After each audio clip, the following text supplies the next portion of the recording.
세상이 너희를 미워하면 너희보다 먼저 나를 미워한 줄을 알라.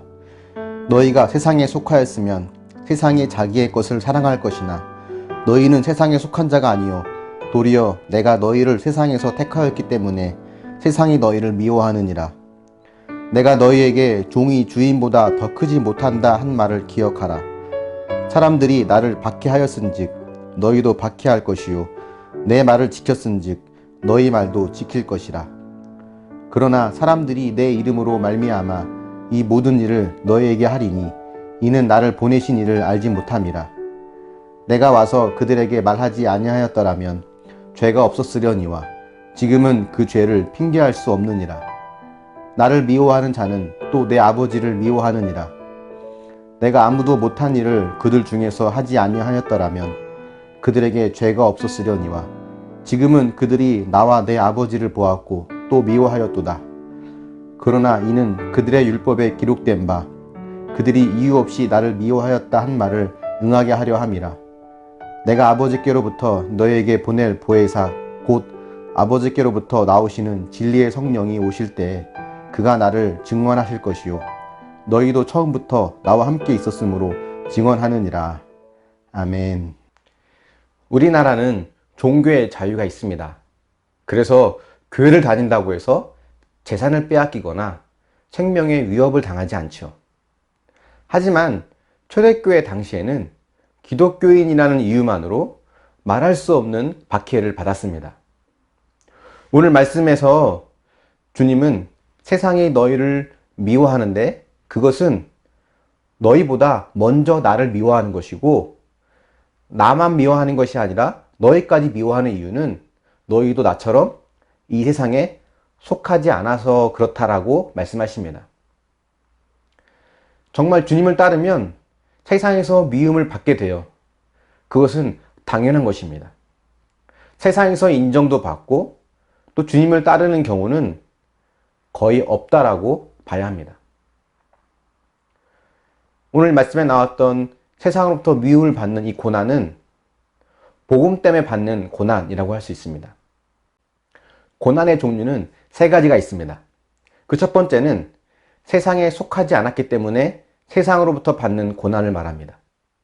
이거는 믿음 때문에 받는 고난이고 복음 때문에 받는 고난입니다. 오늘 본문에 나오는 미움 받는 일이 바로 이런 고난을 의미합니다.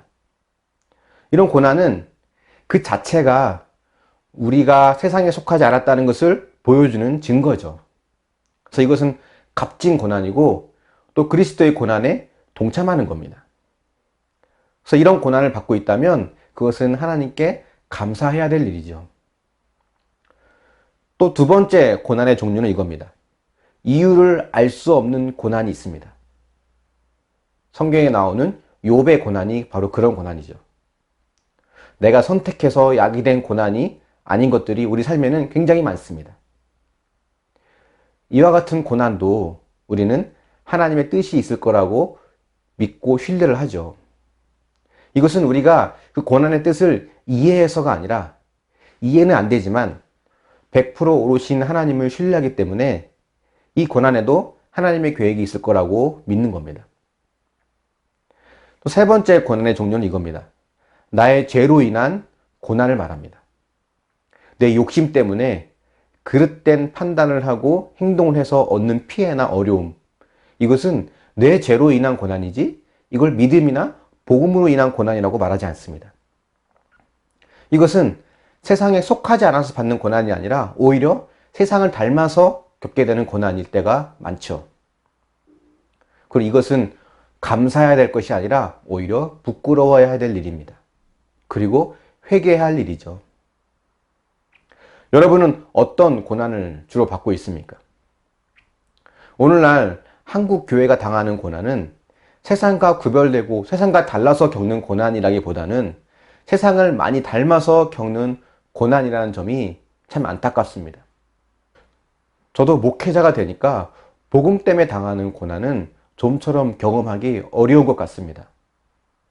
아마 늘 주변에 믿는 자들이 있다 보니까 그런 것 같습니다. 저는 언제 복음을 위한 고난, 믿음 때문에 당하는 고난을 경험해 봤을까 생각을 해봤어요. 학창 시절에 신앙생활을 하기 위해서 부모님과 마찰을 빚었던 일이 생각이 납니다. 그 당시 믿지 않았던 부모님이었기 때문에 제가 교회 가는 것을 못마땅해 했고 예배 가는 것 때문에 갈등을 많이 겪었었죠. 그런데 한편으로 솔직하게 생각해 보면 그것도 사실은 100% 복음 때문에 받는 고난이라고 말할 수는 없을 것 같습니다. 제가 학업에 더 열중하고 공부를 더 열심히 했다면 아마 괜찮았을 것 같아요. 제가 학업에 소홀하니까 교회 때문에 학업을 소홀히 하는 줄로 알고 교회를 못 가게 했던 기억이 납니다. 이건 사실 어떻게 보면 학업 때문에 학업을 소홀히 해서 받는 고난이라고 볼 수 있겠죠. 또 제가 군대 가기 전에는 군대에 가면 교회 가는 것 때문에 고참들에게 맞기도 한다는 이야기를 들은 기억이 있습니다. 그런데 제가 갔던 부대는 그 반대였어요. 안 가면 오히려 혼나는 분위기였습니다. 아마도 하나님께서 저의 그 당시 믿음 없음을 아시고는 그런 곳으로 보내주신 것이 아닐까 싶습니다. 여러분에게는 믿음 때문에 받는 고난이 있습니까? 예수를 믿으면서 세상에서 그 믿음으로 인한 갈등이 하나도 없다면 우리는 우리의 신앙을 점검해 봐야 합니다. 세상을 따르지 않는 믿음의 사람은 세상과 부딪히게 되어 있습니다. 그런데 감사한 것은 하나님께서 고난 가운데 있는 자들을 그냥 두시지 않는다는 거예요. 26절을 보니까 보혜사 곧 진리의 성령님을 보내주셔서 세상과 담대히 싸워나갈 수 있도록 도와주신다고 하십니다. 그 주님을 의지하고 우리는 세상에 속하지만 세상을 따르지 않는 자로 살아가야 합니다. 여러분의 삶 속에서 당하는 고난이 있다면 그 고난이 어떠한 고난인지를 한번 점검해 보시고 내가 믿음 때문에 당하는 고난이라면 감사하시고 나의 연약함과 나의 죄 때문에 당하는 고난이라면 하나님 앞에 또 회개하며 진리의 성령님이 이끄시는 대로 하나님의 사람으로 살아갈 수 있는 저와 여러분이 될 수 있기를 예수님의 이름으로 축원합니다. 한번 묵상해 보십시오. 신앙 때문에 손해볼 것이 두려워서 믿음을 감춘 적은 없습니까? 사람들과 좋은 관계를 맺기 위해서 믿음과 타협한 적은 없습니까? 이 질문과 이 말씀을 한번 생각하시면서 오늘 하루도 하나님의 말씀으로 주님과 동행하는 저와 여러분이 될 수 있기를 예수님의 이름으로 축원합니다. 잠시 기도하겠습니다. 사랑의 하나님, 우리가 당하는 고난이 복음 때문에 당하는 고난, 또 믿음 때문에 당하는 고난이길 원합니다. 혹 우리가 그러한 고난을 겪고 있다면 원망하고 불평하는 것이 아니라 주님의 고난에 동참하는 놀라운 은혜가 있음을 알고 감사할 수 있도록 인도하여 주시옵소서. 또한 욥처럼 이해할 수 없는 고난이 온다 할지라도 하나님 언제나 오르신 하나님을 신뢰하며 그 속에 하나님의 더 큰 계획과 뜻이 있음을 알고 감사할 수 있도록 하나님 은혜를 더하여 주시길 원합니다.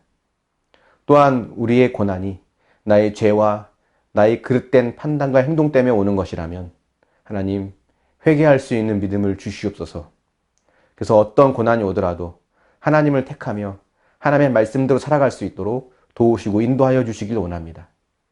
진리의 성령께서 우리 안에 말씀하여 주시고 깨닫게 하여 주셔서 하나님, 하나님이 원하시는 믿음의 삶을 묵묵히 걸어갈 수 있도록 도와주시고 혹 세상에서 살면서 복음 때문에 당하는 어려움이 있다면 하나님 타협하지 않고 믿음의 길을 선택할 수 있도록 성령께서 우리에게 강한 힘과 믿음을 허락하여 주시옵소서.